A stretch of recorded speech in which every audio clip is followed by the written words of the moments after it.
which is rather interesting. And so now the other chemical sense, which is smell, also known as olfaction.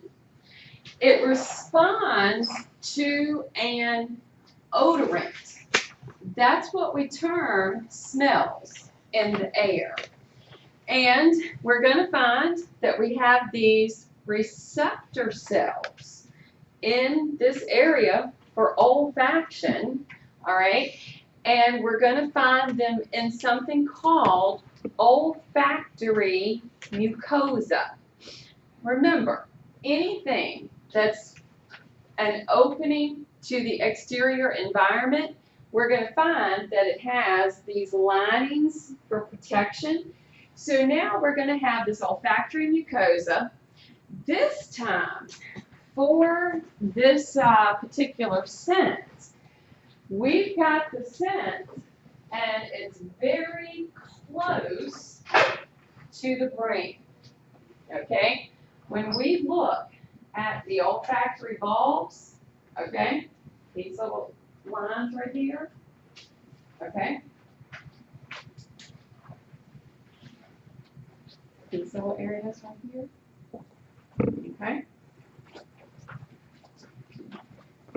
these little areas right here. I mean, if you look at them, it looks like, I mean, well, they are. They're sitting right here at the base of the brain. So when we say they're close to the brain, oh yeah, they're close to the brain. So when we look at the cells that are going to be able to pick up these odorants, we're going to find olfactory hairs.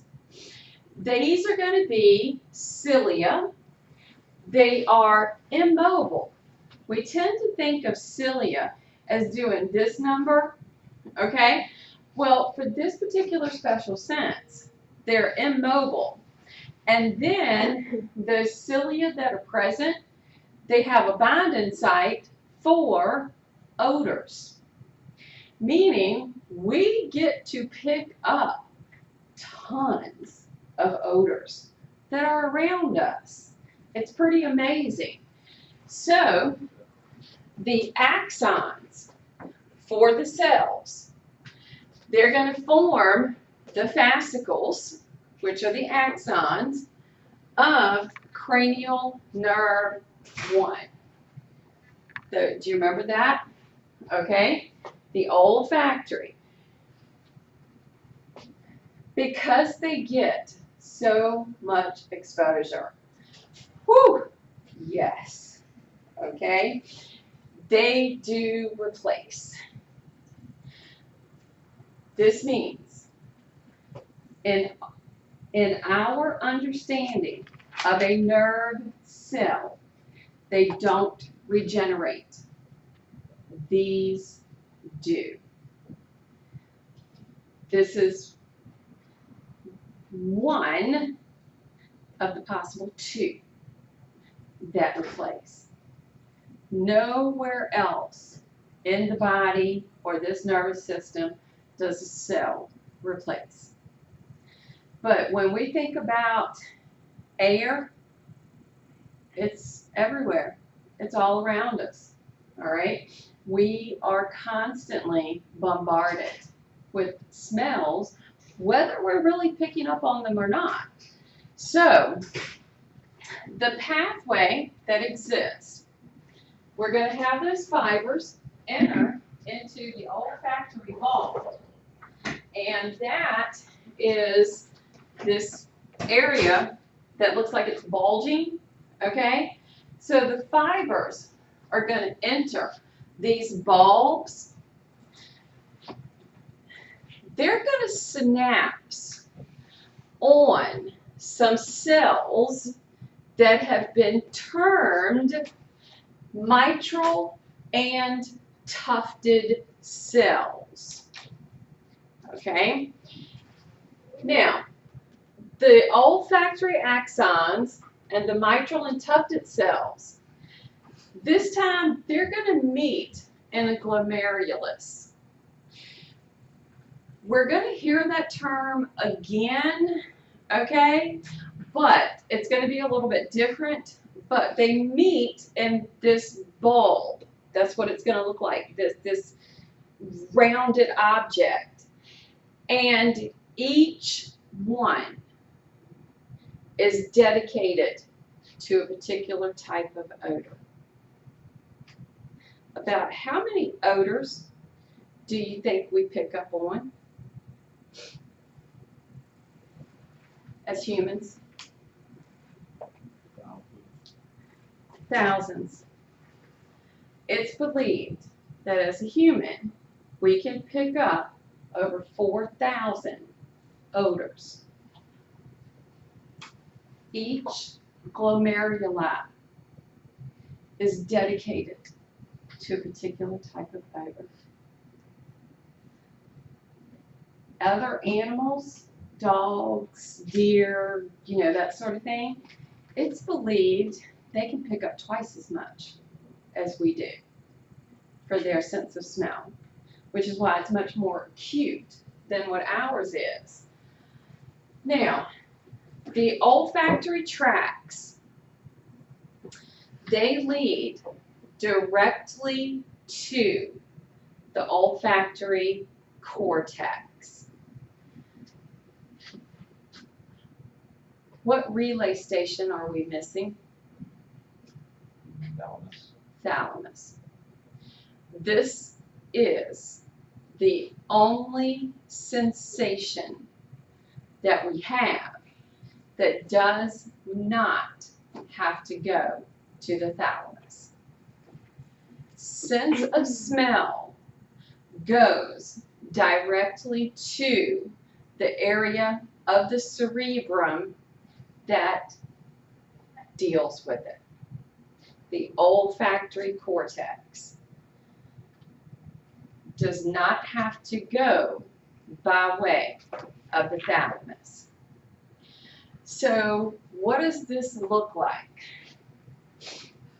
When we think about the nose, all right, this open portion to the outer environment, this is, of course, getting the exposure from the air that's around us. So how is it that I can take something that is an odor, whether we think it's good, bad, whatever the case might be, how can I take that odor that's moving around out here and make it something that this can pick up? It's a molecule out here in the air, but these are my chemical senses. In the food, it had to dissolve in the saliva. So what is that odor molecule going to have to do?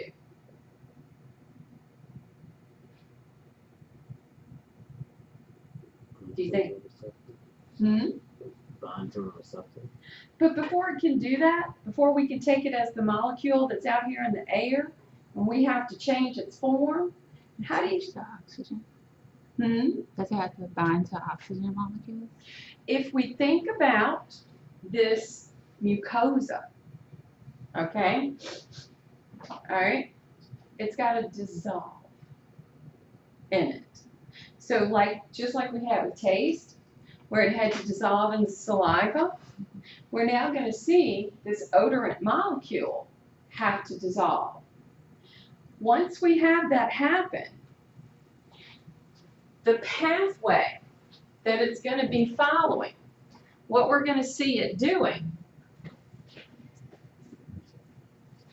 is all of that for our sense of smell. So, if we look at that molecule that's flying around us, and we have air going up the nose, through the nose, okay? We have this layer of the mucus. And that mucus, we're going to see our little olfactory hairs coming through. And remember, olfactory hairs are going to go to the olfactory cell. Those axons, do you see how they're kind of merging through our ethmoid bone? You guys remember that one? See how those axons are all merging through? And then those, where we had the tufted and the mitral cells, okay? And then we had our glomeruli, the little, what looked like, I said it was going to look like a little bulb of something, okay? And then we get to go to that olfactory bulb and be sent to the olfactory cortex.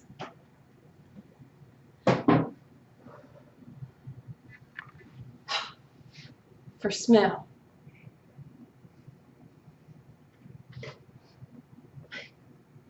Once again, you would think, this takes a long time, but it doesn't.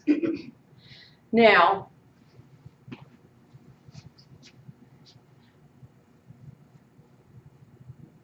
what do you think those little hairs are?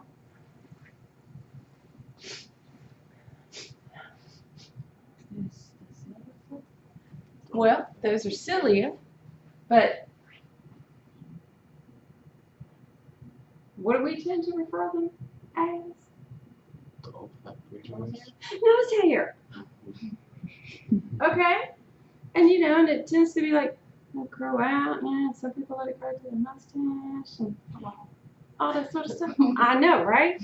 And so, I have actually known people who take like needle nose pliers and okay, I've even heard of people who go have their nose waxed. How do you do that?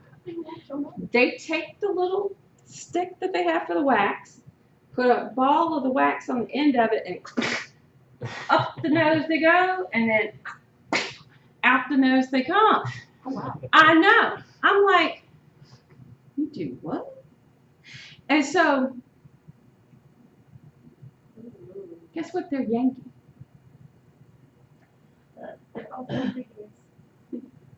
That's why don't ever yank them out. You know, don't sit there with tweezers or whatever and pull them out. You snip them, keep them nice. Don't let them out, growing out into the mustache and everything. Okay, just keep them nice and clipped. Okay, because they're serving a function. They really are. Yeah. So these hairs are like in the tip of the nose, or they're not farther deeper into the sinuses? Actually, it begins right here. Yep, and works its way, and then we get to that bulb, and the bulb will go directly to the olfactory cortex. Now, here's one of the things that happens with smell. Smell, okay, you know how we talk about higher order brain function, where, you know, we learn, we think, we create, we make the memories and so forth. The reason that a smell can bring back a memory is because when the brain, when something is done, okay, that will end up as a memory, because smell is so prominent and so close to the frontal portion of the brain, which is where we come up with a lot of our higher order processes that we do.